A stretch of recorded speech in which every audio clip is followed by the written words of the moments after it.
Hi, Corin. How you doing? I'm good, thank you. Are you? I am very well. Nice to speak to you. No, it's nice to speak to you too. I just wanted to get this out of the way at the beginning, but I was at the Fright Fest screening for The Hallow back in like 2015. And so it was your attachment to this that really got me interested in the Nun. So I just wanted to just mention that at the beginning. Thanks for being there. So starting at the beginning, I was wondering if you could talk a little about how you became involved in the project. Because am I right in thinking the studio approached you directly? Yeah, that's right. James Wan's company, Atomic Monster, had put me up or sent me the script. It had been written by Gary Doberman and James Wan, and I was obviously, as a horror fan, I was very familiar with James's work and the Conjuring universe. So I was very intrigued to see what the story for the Nun was going to be. The script was very exciting read because it sort of surprised me in that it took place in Romania in the 50s, and it was kind of almost a little bit more of an adventure story in some ways.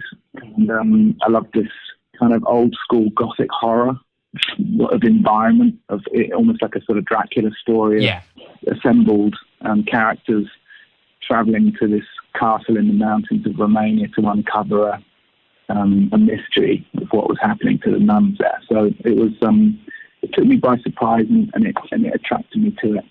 Yeah, it definitely has like a distinct feel in terms of that whole gothic atmosphere with all the castles and the graveyards and the abbeys and stuff like that. Was that one of the big appeals then?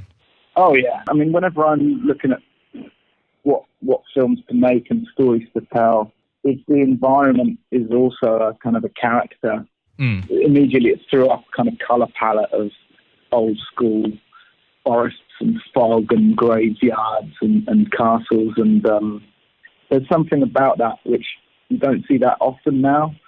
And it was done with love and not with a sort of, it wasn't, taking a piss out of an old gothic horror movie. It was just being a kind of contemporary gothic horror movie. And that was also when I then talked to James, he was like, that's what his aim, was in creating the story. It was very much kind of an ode to some of the old Hammer movies and Italian horror movies. And then it was, when I was actually shooting it, it was like a moment when I was watching Damien Bashir and Taste of Famila and Jonas Bluquet walking through a graveyard that we were pumping smoke into beneath the castle, and I suddenly had a big smile across my face. Like, yeah, we're doing this is our own little Dracula, Yeah. So are those like movies like Dracula? Are there any other sort of big influences that you got people to watch when you were preparing? Yeah, there was actually. I mean, for different reasons.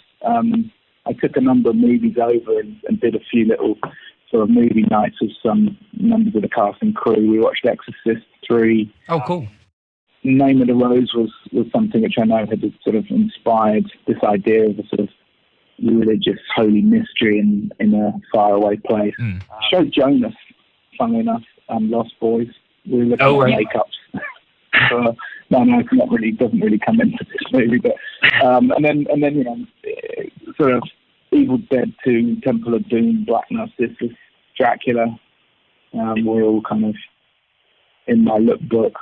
And as for the castle itself, is that like a combination of different locations where you were trying to get the right feel? Yeah, that was really one of the hardest challenges. Was if you read a script and it's set in like a family home, you can pretty much find a place that you can either shoot on location or build. And it was very sort of geographical the way the script was written, because it had to have these certain areas that led to other areas. And when you've read the script, you start to visualize it, and then you go to the locations. There was only certain real castles that were big enough, and then obviously the geography was different. And so we based our kind of hero castle up in Transylvania at Castle Corvin, which means crow, funnily enough. And that did like the courtyard and the exterior and a certain amount of rooms. But it's also quite touristy, so you can only shoot there at certain times.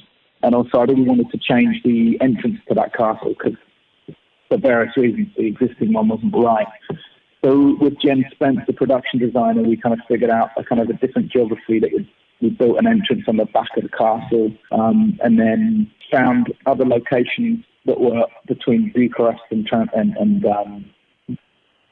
Honodora, which is 7 hours north of Bucharest, for areas like the Ice House and the cemetery and the convent that they stay in. So, it's trying to use multiple locations. And then we had interiors built on stage in Bucharest, like the large tomb room that they first go into, that was then also turned into a church as well. So that's a constructed set, that one? Yeah. The tomb room that they enter, and then the church where the Perpetual Adoration happens, was both in the studio, and Jen built one set and was able to flip it around and make a different set out of it. That's cool. You just mentioned the Perpetual Adoration, actually, and I was wanting to talk about how the film has like lots of references to things like Perpetual Adoration and cloistering and all of these things that at least I didn't know about. And I was wondering, were they introduced to you, or did you know about them beforehand as well? No, I'm sort of an expert on all NUN behaviours, and no, I didn't know much about that. It was sort of the fascinating aspect of the script, was knowing that there is this world where there are these practices and and rules, and the story is built into that. Actually, the Perpetual Adoration scene was something which I enhanced with, made it into a set piece, because originally, I think in the script I read, she outlined this concept of Perpetual Adoration, which was sort of like 24/7 praying. These nuns, almost like a relay, have to pray. They can't break the praying, and they have to kind of keep praying forever to keep the evil at bay. And I thought it was such a cool concept, but it didn't actually come into the movie in the original script. So I said, I want Irene to actually take part in Perpetual Adoration and see her, but sort of have to hold the evil at bay, and see the nuns getting falling foul. So there was a number of religious aspects that were incorporated that were obviously researched. Yeah, it felt very well researched and authentic from a viewing perspective. As much as possible. I mean, I think it's that thing where you want to be authentic and respectful, but also tell a story in a cinematic way. And another thing I wanted to ask you about is actually how to construct scare sequences, because I was wondering how you try to find the right balance between doing more in-your-face stuff and then subtler little moments. Like, I know there's that bit where there's like a crucifix turning upside down just in the corner of a frame, and it's a cool little subtle thing. And I was wondering how you strike that balance. Well, you're aware of it. You're aware of a balance. You're aware of, especially in the Conjuring movies, there is a certain sort of expectation to not only to be scared, but to have a number of scares. I mean, stating the obvious, it's a horror movie, but I guess we tried to mix it up. Scares are kind of, they have to be by the nature quite sort of mechanical things. They work in certain ways, but I think the audience has also become very sophisticated to certain scares. So you kind of try to, first of all, create an environment that the scares can inhabit, so that you're not doing all the... I'm not a fan of just a jump scare coming out of nowhere. So I liked that this movie had this kind of quite rich, dark environment. So the tension within the mystery can already lay a bed for those scares to eke out of. Then you've got a kind of trajectory of scares, because you talk about the story having its arcs and the characters having their arcs. Well, the scares have to also kind of have their arcs, so that you're kind of placing where you need your big scares to be and your minor scares to be, and ones which maybe you think the audience thinks they're going to get a scare and then they don't. So then they're unnerved because they don't know when the scare's coming, and then it comes when you weren't expecting it. So it's finding a rhythm in the scares.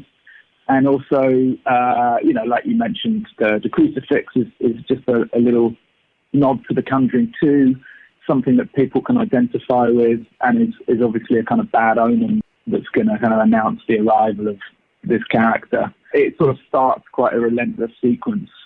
You've done your job right. You create this sort of environment of fear, and then you turn up the sort of the scare dials as you go, but you don't want to kind of exhaust the audience, so you need to let it breathe every now and then as well.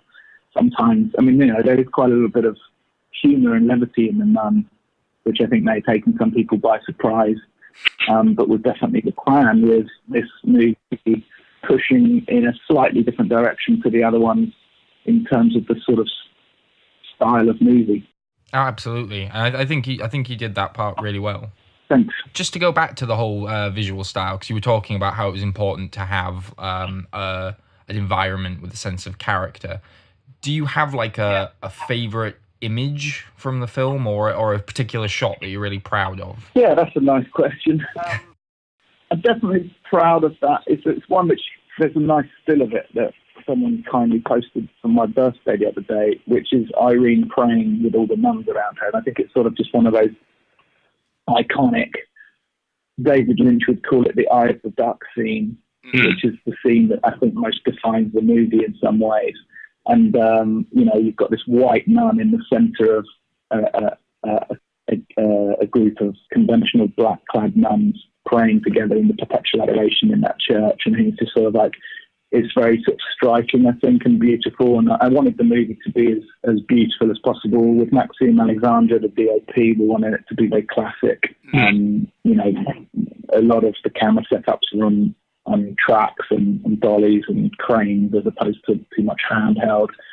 So that image is one. I think my other favourite scene or image is sort of just before the third act, when, and this is a bit of a spoiler, but I don't know who's listening, it's when Burke, Irene and Frenchie effectively tool up to go down into the Undercroft to find the demon. And they've sort of finally come together as a group, and they've all accepted their sort of what they have to stand up to. So Irene agrees to take her vows. Burke is sort of a wounded priest who's reading the vows, and Frenchie's loading up the shotgun. And there was something I felt quite sort of mythic in this image of these three characters: holiness and a shotgun being loaded. And the music, I love the music at that point as well. I was going to actually, that was my next question, I was going to ask, the music in this film is very distinctive and it feels completely unique from the other Conjuring films, how they've done music. And I was wondering if you had like a particular direction for that. No, that's great. Thanks. I'm really pleased to hear that. And I haven't really talked hardly at all about music yet. So first of all, yeah, I love what Joe Bishara has done in the other Conjuring movies predominantly.